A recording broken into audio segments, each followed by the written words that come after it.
Hello St Peters, I'm going to read you another short story from this book, and this time it is an Iraqi story called Zirak and Ringdove.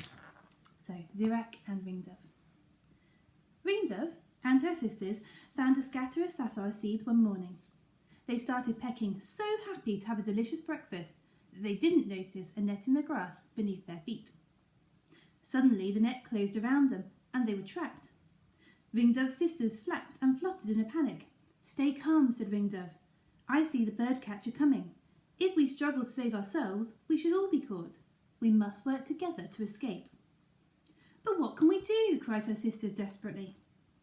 "Let's try flapping our wings together," said Ringdove. "Maybe we can lift the net off the ground and fly out of the bird-catcher's reach."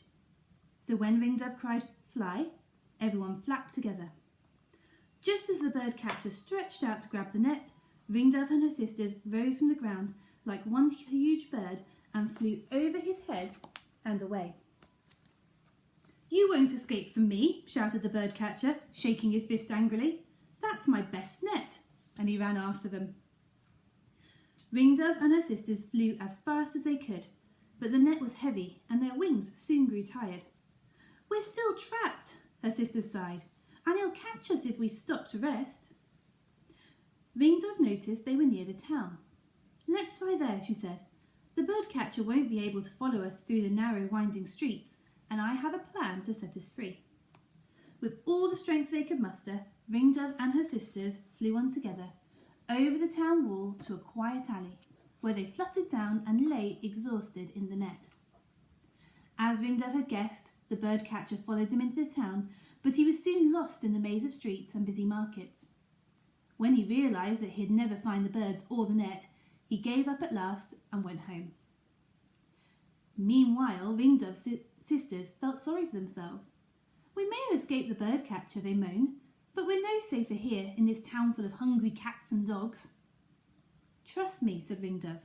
"I told you I had a plan." She edged towards a little hole in the shadow of the street and called out, "Zirak, friend Zirak." A brown mouse peered out of the hole.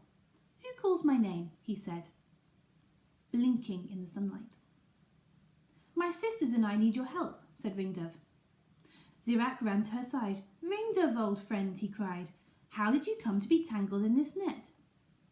Then Ringdove explained how they had escaped from the bird-catcher. At once Zirak set about chewing the net to set his friend free. The sisters flapped and fretted. "Bite here," they urged him. "Get me out first." But Zirak ignored them and continued to make a hole for Ringdove. "Save my sisters first, Zirak," whispered Ringdove. "Leave me until last."